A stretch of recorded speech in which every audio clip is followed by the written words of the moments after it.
بسم اللہ الرحمن الرحیم۔ نہج البلاغہ، خطبات امیر المومنین حضرت امام علی ابن ابی طالب علیہ الصلاۃ والسلام۔ مترجم حجت الاسلام والمسلمین علامہ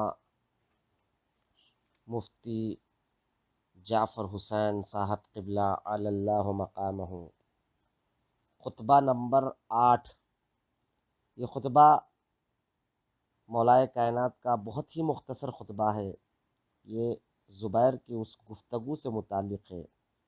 زبیر جو آغاز اسلام سے لے کر مولائے کائنات کے ساتھ ساتھ تھے، مولا کے پھوپھیزاد بھائی بھی تھے، زبیر ابن عوام، مگر جب تیسری خلافت میں انہیں تیسرے خلیفہ کی جانب سے جاہ و حشم اور کنیز، غلام اور زمینات مل گئے تو حب دنیا نے انہیں مولا سے دور کر دیا، اور چوتھی خلافت جب مولائے کائنات کے پاس آئی تو انہوں نے سوچا کہ مولا علی انہیں کوفے کا یا بصرے کا کہیں اور کا گورنر بنا دیں گے، لیکن زبیر ابن عوام کے حالات بدل چکے تھے، دیکھنے کا نظریہ بدل چکا تھا، لہٰذا مولائے کائنات نے انہیں کہیں کا گورنر نہیں بنایا۔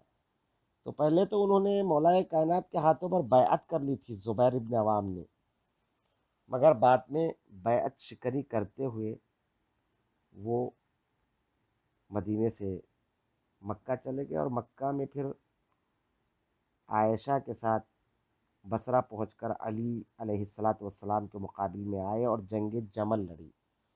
تو عوام یہ کہتے تھے میں نے بیعت جو کی تھی وہ دل سے نہیں کیا تھا، میں نے زبردستی کیا تھا، وہ ہاتھ پہ ہاتھ رکھ دیا تھا، بیعت نہیں کی تھی، دل سے میں اس وقت بھی راضی نہیں تھا۔ وہ اپنے بیعت کرنے پر یہ دلیل دیتے تھے، جب لوگ ان سے کہتے تھے تم نے تو علی کے ہاتھوں پہ بیعت کی ہے، چوتھا خلیفہ تسلیم کیا ہے، پھر کیوں بیعت شکنی کی؟ تو کہتے تھے بیعت دل سے نہیں کی۔ تو اس کے جواب میں مولا کائنات نے فرمایا، بسم اللہ الرحمن الرحیم، وہ ایسا ظاہر کرتا ہے کہ اس نے بیعت ہاتھ سے کر لی تھی مگر دل سے نہیں کی تھی۔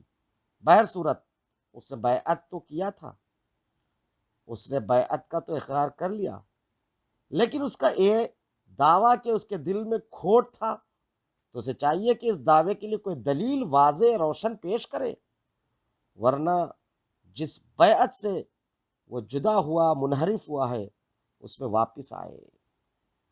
یہ تھا خطبہ نمبر 8۔ والسلام ورحمۃ اللہ وبرکاتہ۔